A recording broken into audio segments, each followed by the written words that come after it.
C4 Pengakuan Azizah. Di meja makan, ada Dika, Sally serta Satria. Mereka bertiga sedang menikmati makan malam. Sat, tadi ibu menelpon, menyuruhmu kembali. Dika membuka pembicaraan. Pasti didesak oleh Bella. Tebak Satria. Dika hanya melirik sang istri. Sally menaikkan alisnya, lalu menatap Satria dengan raut wajah yang masam. Sudah makan saja dulu, selesai makan baru bahas itu, bikin hilang selera saja.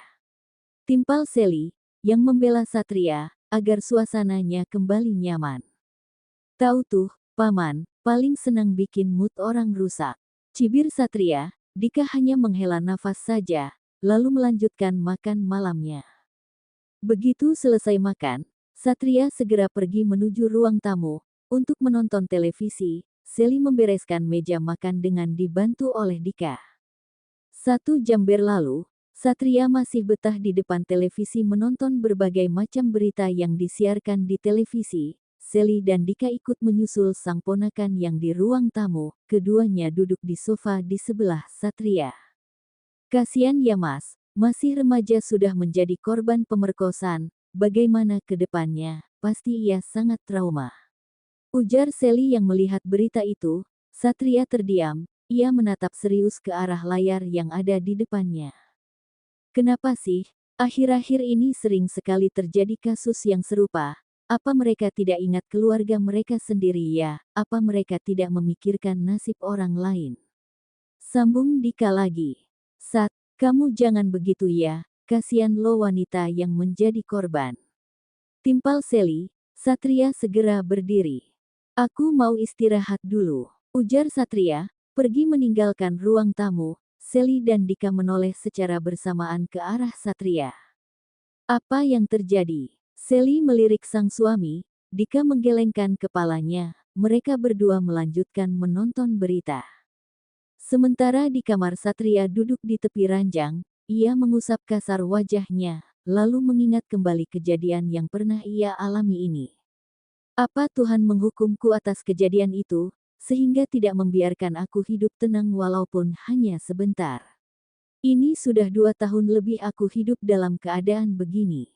Gumam Satria, sembari membaringkan tubuhnya di atas ranjang, menatap langit-langit kamar. Bayangan gadis itu selalu terlintas di pikirannya, sehingga membuat Satria memilih untuk tidur, agar bayangan itu dapat sirna dari pikirannya.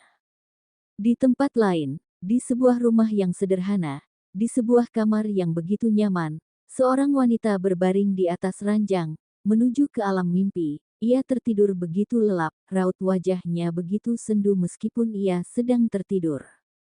Tidak mas, lepaskan saya, tolong jangan lakukan itu kepada saya. Teriak Azizah, namun Satria menggubrisnya. Tidak, Azizah terbangun dari mimpi buruknya.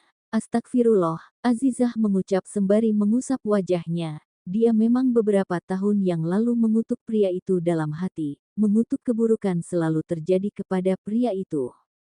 Azizah melihat jam di kamarnya sudah menunjukkan pukul 3.40.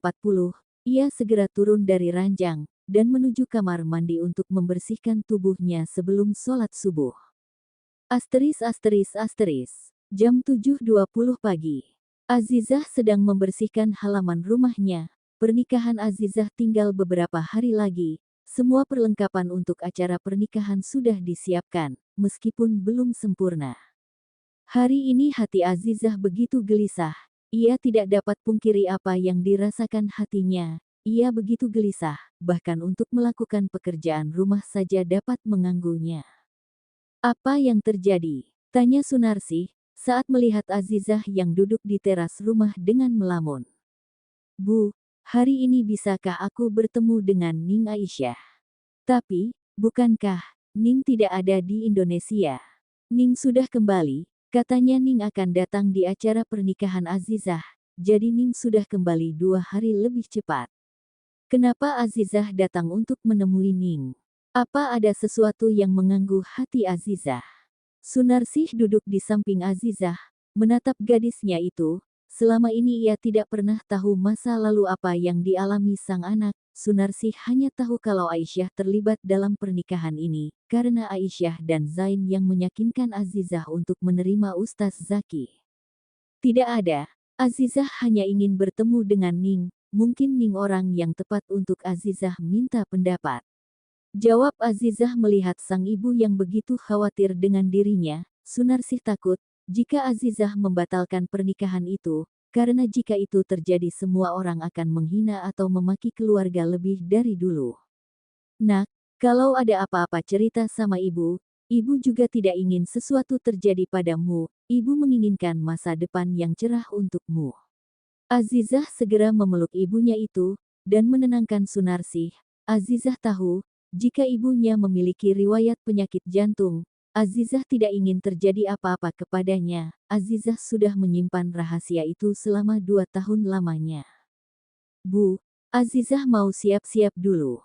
Azizah segera bangkit dari duduknya. Ia melangkah masuk ke dalam. Sunarsih duduk di teras rumah. Sulit baginya untuk memikirkan apa yang terjadi kepada Azizah. 2 tahun lalu ia memutuskan untuk tidak melanjutkan kuliah. Karena alasannya, Azizah sakit parah dan masuk rumah sakit dan dirawat di sana selama 3 bulan. Supermarket. Banyak sekali pengunjung ke supermarket itu. Saat Satria berada di sana, banyak perempuan yang menggilai ketampanan Satria pria dari kota. Selain tampan, Satria juga murah senyum. Ia selalu tersenyum kepada semua orang. Meskipun tidak dikenal sebagai playboy, namun, Satria pria yang suka tebar-tebar pesona kepada semua orang, sehingga tidak sedikit orang yang terpincut dengan ketampanannya itu. Mas Satria itu ganteng ya mbak, ucap salah satu gadis yang sedang berbelanja di sana. Kebetulan Satria sedang memeriksa barang di supermarket. Benar, ganteng banget malah. Kalau dia mau aku dengan sukarela mau menikah dengannya. Enggak pakai mahar juga enggak apa-apa, ujar gadis lainnya. Dika berdehem. Mereka terkejut, lalu menoleh. Paman Dika, sapa mereka. Dika tersenyum. Kalau kalian mau dekatin Satria, minimal kalian harus menjadi Prilly Latukonsina dulu, karena wanita idaman Satria ya seperti Prilly. Dika tersenyum, para gadis itu mengerutkan bibir mereka. Heyem, Paman Dika jangan bangga dulu. Kami juga punya pria idaman. Kalau Mas Satria mau kita seperti Prilly, dia harus seperti Reza Rahardian dulu. Ketus mereka yang kesal lalu pergi meninggalkan Dika yang tersenyum. Dasar gadis-gadis ini, bukannya sekolah yang benar, malah mikirin pacaran. Ujar Dika, lalu berjalan ke arah Satria yang sedang mengecek barang. Azizah menunggu Aisyah di depan biliknya. Ia duduk di bawah pohon mangga yang banyak buahnya. Assalamualaikum, Azizah. Ucap Asiyah. Azizah segera menoleh, melihat wanita yang baru saja memberi salam kepadanya. Waalaikumsalam, Ning. Azizah segera berdiri, dan membantu Aisyah untuk duduk. Mereka berdua sempat berpelukan sekilas, sebelum keduanya kembali duduk. Selamat ya Ning, atas kehamilannya. Saya sangat senang, tapi, saya merasa bersalah telah mengundang Ning ke acara nikahan saya. Kalau saya tahu Ning sedang mengandung, saya tidak akan mengundang Ning. Ujar Azizah, dengan suara lesu, yang merasa bersalah terhadap Aisyah. Justru aku akan marah, kalau kamu tidak mengundangku ke acara nikahan kamu. Aku juga ingin melihat adikku ini bersanding dengan seorang laki-laki yang begitu baik. Kamu beruntung Zah, dapat Ustaz Zaki. Aisyah menyentuh wajah Azizah, namun, terlihat dari netra Azizah jika apa yang terlihat tidaklah sama dengan hatinya. Ada apa? Apa kamu merasa gelisah? Aisyah segera menebaknya, saat melihat Azizah dengan netra yang begitu sayu. Ning, sayang, ucapan Azizah terputus, saat Al datang memanggil Aisyah. Oh, Azizah ya. Assalamualaikum. Sapa Al. Waalaikumsalam. Sahut Azizah mengangguk.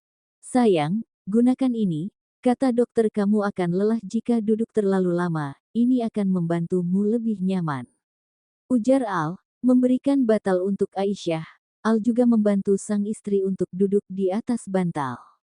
Terima kasih Mas. Al mengangguk, Ia pamit kembali ke dalam bilik. Begitulah Azizah, Mas Al itu sangat perhatian, apalagi saat aku hamil begini, ia sangat menjaga kondisi dan pola makanku, kadang aku sendiri bingung, aku ini seorang istri atau seorang pasien. He, he, he. Terdengar suara tawa kecil dari mulut Aisyah, membuat Azizah ikut tersenyum. Sudah, kenapa jadi bahas tentang kami? Jadi, Azizah, apa yang ingin kamu katakan kepadaku? Kini Aisyah memegang tangan Azizah. Ia berharap Azizah mau berbagi setiap masalahnya kepada Aisyah. Dengan senang hati Asiah akan membantunya. Ning, jika kita memiliki sebuah masa lalu, apa kita akan menceritakan itu kepada calon suami kita, atau kita lebih baik menyimpannya sendiri? Azizah bertanya dalam keadaan yang gugup, bahkan ucapannya terdengar begitu gemetar. Di dalam sebuah hubungan yang akan kita bina bersama, alangkah baiknya kita menceritakan semuanya kepada calon suami kita, karena kita sendiri tidak ingin masalah akan datang di masa depan, lebih baik untuk jujur sekarang. Kalau dia menolak untuk menerima masa lalu kita, tidak ada seorang pun yang mau menerima masa lalu, karena semua orang ingin melupakan masa lalu itu, karena jika kita terus dibayangi masa lalu, maka masa depan kita akan terganggu ke depannya. Ungkap Aisyah. Aisyah merasa tangan Azizah semakin lama semakin dingin. Aisyah sangat yakin jika Azizah menyimpan sebuah rahasia darinya. Jadi Azizah, maukah engkau berbagi masa lalumu kepadaku? Mari kita cari solusi sama-sama. Ning siap bantu Azizah. Aisyah menggenggam erat tangan Azizah. Ning ingat, dulu aku pernah dirawat di rumah sakit selama 3 bulan. Aisyah mengangguknya. Ia mengingat semua kejadian itu. Saat itu Azizah mengalami trauma yang cukup berat, bahkan Azizah sempat berpikir untuk mengakhiri hidup Azizah. Astagfirullah. Aisyah memegang bahu Azizah. Azizah tidak tahu, harus menceritakan pengalaman pahit itu kepada siapa. Azizah bingung, Azizah takut, Azizah frustasi, bahkan Azizah merasa jijik saat itu kepada diri sendiri. Aisyah segera menarik Azizah ke dalam pelukannya. Ia mengusap lembut punggung Azizah menenangkan wanita itu, bahkan Aisyah bisa menebak apa selanjutnya yang akan diceritakan oleh Azizah kepadanya. Katakan siapa pria yang membuatmu begitu merasa buruk. Katakan pada Ning Azizah. Ucap Aisyah dengan tegas, namun, tangannya masih mengusap lembut punggung Azizah. Azizah menggelengkan kepalanya. Azizah tidak tahu siapa pria itu, bahkan Azizah tidak mengingatnya sama sekali. Waktu itu Azizah melihatnya dalam samar di bawah hujan yang begitu lebat. Awalnya Azizah berniat untuk menolongnya saja, tapi, hiks. Sudah kamu tidak usah melanjutkannya lagi. Aisyah menyeka air mata yang kini membasahi cadar Azizah. Azizah, Ustaz Zaki tahu. Di saat Aisyah menyebut nama pria itu, sekali lagi membuat Azizah menangis. Hiks, Ning, apa yang harus Azizah lakukan? Aisyah memegang kedua pipi Azizah. Ia menatap netra yang memerah itu, bahkan Azizah tidak bisa menahan tangisnya. Rasa sakit itu sudah Azizah simpan selama 2 tahun belakangan ini. Ceritakan semuanya kepada Ustaz Zaki. Jika ia mau menerimamu apa adanya maka tidak akan ada masalah di masa depan. Namun, jika kamu tidak menceritakannya sekarang, Ning takut Ustaz Zaki akan mengetahuinya sendiri, dan ia akan merasa ditipu oleh kita semua. Pungkas Aisyah.